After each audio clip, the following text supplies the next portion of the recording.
India की सबसे बड़ी प्रॉब्लम बेरोजगारी नहीं है, असली प्रॉब्लम ये है कि जिनके पास दिमाग है वो इंडिया छोड़ देते हैं। मतलब पढ़ाई का खर्चा इंडिया उठाता है और सैलरी अमेरिका। डॉक्टर इंडिया में बनते हैं लेकिन इलाज लंदन में करते हैं। इंजीनियर आईआईटी से निकलते हैं लेकिन कोड लिखते हैं गूगल के लिए। यानी कि दिमाग हमारा और फायदा उनका। और इस सिचुएशन को हम कहते हैं ब्रेन ड्रेन। ये हमारी इकोनॉमी के लिए स्लो पॉइजन से कम नहीं है। और सबसे बड़ी टेंशन की बात तो ये है कि ये ट्रेंड अब धीरे धीरे बढ़ता ही जा रहा है। अब इसके पीछे के रीजन की बात करें तो सबसे बड़ा रीजन है पैसों का गैप। एक ही काम के लिए यूएस, कनाडा और यूरोप में मिलने वाले पैसे इंडिया से कई गुना ज्यादा होते हैं। जहाँ सिलिकॉन वैली में नया इंजीनियर करोड़ों रुपए के पैकेज से शुरुआत करता है, वहीं इंडिया में उसी स्किल का स्टार्टिंग पैकेज अक्सर 15 से 20 लाख तक लिमिटेड रहता है। ये सिर्फ सैलरी नहीं बल्कि बेटर लाइफस्टाइल, हेल्थ केयर और पब्लिक फैसिलिटीज का भी प्रॉमिस है। युवाओं के लिए सिंपल फार्मूला है, कम एफर्ट में ज्यादा रिटर्न। तो भाई क्यों ना जाएं? अब एम्प्लॉयमेंट की कमी भी इस माइग्रेशन को पुश करती है। इंडिया में लाखों ग्रेजुएट्स हर साल मार्केट में जाते हैं लेकिन उनकी स्किल के हिसाब से जॉब्स कम है। एक्चुअली कम क्या, कई फील्ड में तो नॉन एग्जिस्टेंस है। और जो अपॉर्चुनिटी मिलती है वो या तो लिमिटेड सैलरी वाली होती है या फिर प्रोफेशनल ग्रोथ के मामले में लिमिटेड। इसके मुकाबले फॉरेन कंट्रीज में टैलेंट शॉर्टेज है और इंडिया को तुरंत ही वहाँ पर रिकॉग्निशन और चांस मिल जाते हैं। रिसर्च और इनोवेशन के फील्ड में भी इंडिया भी पीछे है। हमारे जीडीपी का सिर्फ लगभग 0.7% रिसर्च एंड डेवलपमेंट पर खर्चा होता है, जबकि डेवलप्ड कंट्रीज में ये 3 से 4% तक है। पुरानी लैब्स, इक्विपमेंट की कमी और फंडिंग में डिले एमबीएस रिसर्चर्स और इंजीनियर्स को फॉरेन कटिंग एज लैब्स की तरफ खींच ली जाती है। वहाँ न सिर्फ रिसोर्सेस हैं बल्कि रिसर्च स्पीड भी हाई है। यह इन्वायरमेंट किसी भी एम्बिशियस रिसर्चर्स के लिए ड्रीम जैसा है। अब एजुकेशन सेक्टर में भी बैरियर्स हैं। आईआईटी, आईआईएम, एम्स जैसे टॉप इंस्टीट्यूट में सीट्स बहुत ही लिमिटेड है, जबकि कंपटीशन करोड़ों में है। जो इस रेस में पीछे रह जाते हैं वो अब्रॉड जाकर बेटर रिसोर्सेज और एक्सपोजर पाते हैं। ग्लोबल यूनिवर्सिटी उन्हें सिर्फ पढ़ाई नहीं बल्कि इंटरनेशनल नेटवर्किंग और करियर अपॉर्चुनिटी भी देती है। ये यही लॉन्ग टर्म इन्वेस्टमेंट साबित होती है। लाइफ स्टाइल और सोशल फैसिलिटीज भी माइग्रेशन को बूस्ट करते हैं। अब्रॉड में clean cities, efficient public transport, better health care और पॉल्यूशन फ्री एनवायरनमेंट फैमिली के लिए लॉन्ग टर्म सेटल होने को आसान बनाते हैं। इंडिया में ट्रैफिक, पॉल्यूशन और बेसिक फैसिलिटीज की कमी अक्सर युवाओं को फ्रस्ट्रेट करती है। तो यहाँ समझना इम्पोर्टेंट होगा कि ये उनके लिए सिर्फ जॉब डिसीजन नहीं है बल्कि लाइफ डिसीजन भी है। गवर्नमेंट पॉलिसीज भी इस इशू को इम्पैक्ट करती हैं। स्लो ब्यूरोक्रेसी, पॉलिसी अनसर्टेनिटी और कॉम्प्लेक्स प्रोसीजर एंटरप्रेन्योरियल और प्रोफेशनल ड्रीम्स में बाधा डालती हैं। स्टार्टअप खोलने से लेकर रिसर्च प्रोजेक्ट शुरू करने तक हर स्टेप पर पेपर वर्क करने में महीनों लग जाते हैं। दूसरी तरफ सिंगापुर और दुबई जैसे देशों में यही प्रोसेस बस हफ्तों में ही खत्म हो जाती है। इंडिया में डुअल सिटीजनशिप का ना होना भी एक बड़ा फैक्टर है। जो लोग अब्रॉड सेटल होते हैं उन्हें इंडियन सिटीजनशिप छोड़नी पड़ती है। इससे उनका वापस लौटना मुश्किल हो जाता है। अगर डुअल सिटीजनशिप ऑप्शन होता तो कई लोग फॉरेन में रहते हुए भी इंडिया में इन्वेस्ट करते और वर्क भी कर सकते थे, लेकिन अभी के हालात उन्हें परमानेंट माइग्रेशन के लिए पुश कर देते हैं। अब सरकार ने भी कई इनिशिएटिव लिए हैं। फॉरेन यूनिवर्सिटी को इंडिया में कैंपस खोलने की इजाजत, स्टार्टअप इंडिया,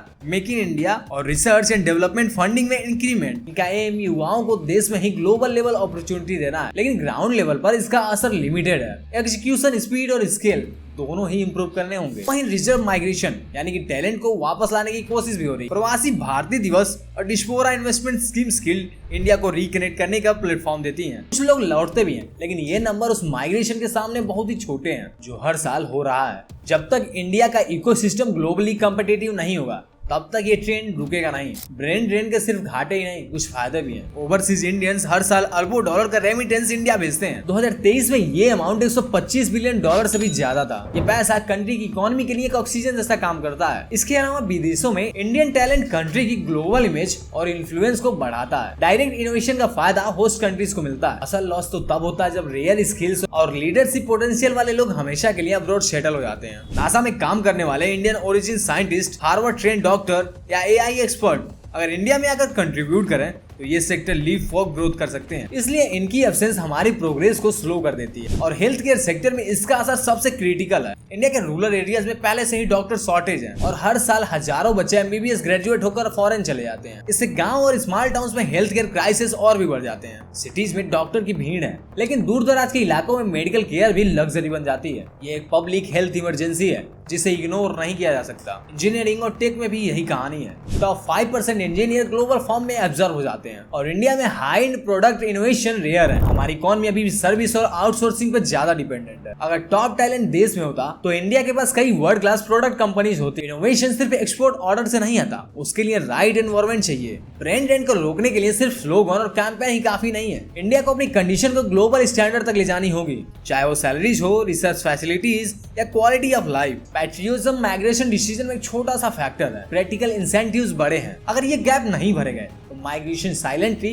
लेकिन लगातार बढ़ता रहेगा और हर साल इंडिया अपना सबसे कीमती कैपिटल खोता रहेगा, जो कि है ह्यूमन कैपिटल। अब सवाल यह है कि क्या ब्रेन ड्रेन को पूरी तरह से रोका जा सकता है? सच ये है कि दुनिया ग्लोबल हो चुकी है और टैलेंट का मूवमेंट नेचुरल है, लेकिन फर्क ये पड़ता है कि मूवमेंट वन वे है या टू वे। अगर लोग बाहर जाएं, सीखें और वापस इंडिया में आकर कंट्रीब्यूट करें तो ये ब्रेन ड्रेन नहीं है, ये ब्रेन गेन बन जाता है। प्रॉब्लम तो तब है जब रिटर्न ऑलमोस्ट जीरो है। टेक वर्ड में एग्जांपल देखें तो सुंदर पिचाई, सत्य नडेला जैसे लोग इंडिया में पैदा हुए, यहाँ पे पढ़े और फिर यूएस में अपना करियर बनाया। उनकी सक्सेस इंस्पायरिंग है, लेकिन उन्होंने यूएस इकोनॉमी को ज्यादा फायदा दिया, इंडिया को नहीं। अगर इसी कैलिबर के लीडर इंडिया में कंपनीज को रन करते तो शायद हमारे पास भी सिलिकॉन वैली जैसी इनोवेशन हब होता। और ये सिर्फ कॉर्पोरेट तक सीमित नहीं है, स्पोर्ट्स में भी एथलीट बेटर ट्रेनिंग और फैसिलिटीज के लिए आउट कंट्री चले जाते हैं और एक बार बाहर सेटल होने के बाद वो वहीं को रिप्रेजेंट करते हैं। और ये सिर्फ एक मेडल लॉस नहीं है, बल्कि उस इकोसिस्टम का नुकसान है जो इंडिया में बन सकता था। अब्रॉड माइग्रेशन में एक इमोशनल फैक्टर भी होता है, रिस्पेक्ट और डिग्निटी।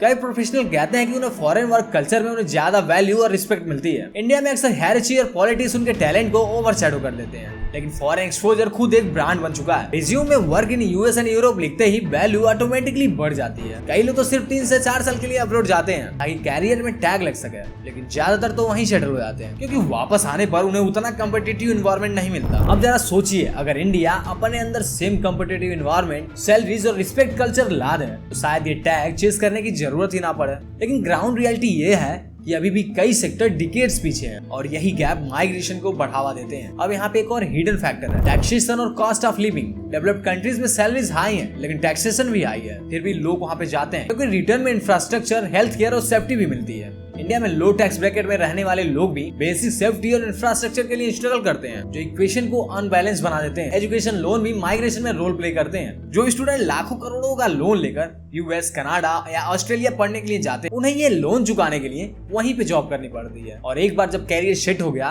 तो वापस आना फाइनेंशियली रिस्की लगता है। फैमिलीज भी अक्सर पुश करती है कि सेटल हो जाओ बाहर में, फ्यूचर सिक्योर होगा। ये माइंडसेट इंडिया में बहुत ही स्ट्रॉन्ग है। शादी, किड्स और लॉन्ग टर्म प्लानिंग फॉरेन में सेफ मानी जाती है। यानी माइग्रेशन सिर्फ इंडिविजुअल का नहीं बल्कि फैमिली का भी डिसीजन है। लेकिन क्या ये हमेशा विन विन है? ये जरूरी तो नहीं है। कई लोग फॉरेन में इनिशियल ईयर में स्ट्रगल करते हैं, लो टायर जॉब्स, कल्चरल शॉक और लोनलीनेस। लेकिन सोशल मीडिया पर तो सिर्फ सक्सेस स्टोरीज ही दिखती हैं, जिससे इल्यूजन ये बनता है कि बाहर सब परफेक्ट है और ये भी माइग्रेशन ट्रेंड को बढ़ाता है। अगर इंडिया में रिटर्निंग्स की स्टोरीज को हाईलाइट किया जाए, वो लोग जो अब्रॉड से लौट कर यहाँ पर सक्सेस अचीव कर चुके हैं, तो शायद नैरेटिव बैलेंस हो सके। अभी तक ब्रेन ड्रेन का नैरेटिव एस्केप टू सक्सेस वाला है। वो लोग जो अब्रॉड से लौट कर यहाँ पर सक्सेस अचीव कर चुके हैं, तो शायद नैरेटिव बैलेंस हो सके। अभी तक ब्रेन ड्रेन का नैरेटिव एस्केप टू सक्सेस वाला है। गवर्नमेंट पॉलिसीज में एक बोल्ड स्टेप हो सकता है, टारगेटेड सैलरी बूस्ट प्रोग्राम, जैसे चाइना ने टॉप साइंटिस्ट और रिसर्चर्स के लिए किया, ताकि वो देश में ही रहकर ग्लोबल लेवल प्रोजेक्ट्स को लीड करें। अगर इंडिया ऐसा करता है तो टॉप 1% टैलेंट को रिटेन किया जा सकता है। ब्रेन ड्रेन की असली कीमत जीडीपी के आंकड़ों में नहीं बल्कि मिस्ड अपॉर्चुनिटी में दिखती है। वो प्रोडक्ट, कंपनी, डिस्कवरी जो इंडिया में बन सकती थी लेकिन फॉरेन लैब्स और ऑफिसेस में बनी। तो सवाल सीधा है, क्या इंडिया अपनी सबसे कीमती संपत्ति यानी कि ह्यूमन कैपिटल को बचा पाएगा? जवाब अब इस पर डिपेंड करता है कि हम सिर्फ माइग्रेशन की शिकायत करते हैं या फिर ग्राउंड रियलिटी बदलने के लिए बोल्ड और प्रैक्टिकल स्टेप्स भी लेते हैं। आपको क्या लगता है, भारत इस माइग्रेशन को रोक पाएगा? कमेंट में आप अपनी राय जरूर दीजिएगा और आपके हिसाब से इसके पीछे का रीजन क्या है। और अगर वीडियो थोड़ी सी भी अच्छी लगी हो तो वीडियो को लाइक और चैनल सब्सक्राइब कर लीजिए। फिर मिलते हैं एक नई वीडियो के साथ।